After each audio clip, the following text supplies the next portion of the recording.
I think there's many people who aren't in the medical community that don't understand how taxing this is on them and their families.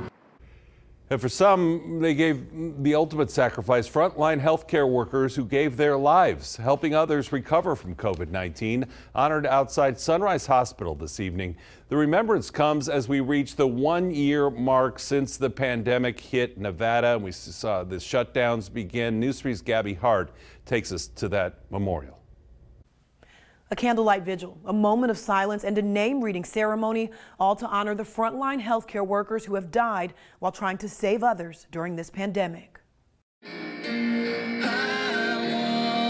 once was lost, but now am found. On Wednesday evening, family and friends of frontline healthcare workers who died of COVID-19 gathered in front of Sunrise Hospital to remember them, 1 year after the virus changed the foundation of our country. How have you been? I'm managing. It's tough. It's tough. Kristen Bell Pystrip lost her husband, ER nurse Greg Pystrip, in September of 2020 to COVID-19. The words "live like Greg" now grace the front of her protective mask. Grieving in isolation is a very difficult thing. And so to be able to see a light at the end of the tunnel and hope that we can restore some of those relationships is really encouraging. If Greg were to see what's happening now with people getting vaccinated and kind of coming out of this pandemic, what do you think he would say? He would be proud. He would be proud. He would be proud that we made it and that we persevered in such difficult times. The vigil was hosted by Nevada's Service Employees International Union. They read the name of numerous healthcare workers who lost their battle to COVID-19 as people held up signs of their loved ones' names. Joel Lopez, Juan Morales. We thought that it was time to take a breath and acknowledge the losses. And for Jody Dominic, a nurse still working on the front lines, it's a breath that's much needed. I feel like I've been holding my breath for a year. I've woken up and we've fought this fight every day, and it feels like it's finally time to start to exhale. And we don't know quite how deeply we can exhale yet, but I feel like it's time to start allowing ourselves to heal and figure out how to move forward. Renetta Regalo, Jason Lopez. In Las Vegas, I'm Gabby Hart, News 3. Steve Robinson and Herlina Tapia. This fall, UNLV will likely be a bustling college campus once again.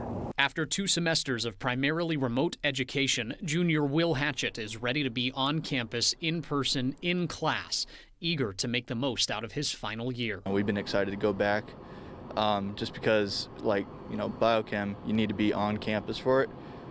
With classes in the labs. As the university plans for the fall semester, a spokesperson says they expect most courses to be offered in person. Yeah, because it would be nice to know what my students look like. Kidding aside, Professor Alan Gibbs says he plans on making the most of the in-person instruction and will expect his students to do the same. There will be more participation. There are always a few students who participate, but I can wield a bigger stick now. Just off campus, Rebel Breakfast and Grill Cafe is quiet. Management adjusted operating hours due to little business, but a projected in-person fall semester gives the owner reason for optimism. I would say about 40 to 50% of increase of business. I'm willing to give them a 10% discount to all the university students and the staff. As the vaccine rollout continues, Gibbs thinks staff who want the vaccine will be vaccinated by the fall, and he suspects many students will be as well. Hatchett plans to be vaccinated. Oh, of course, yeah. If I'm going to be on campus, and being in contact with people, I sure hope that they'd be vaccinated, with me. Well, troopers say Billote was just doing his job when a driver ran into him and then drove off. His pastor and dear friend tells me tonight they're honoring a man who lived a life full of faith and love.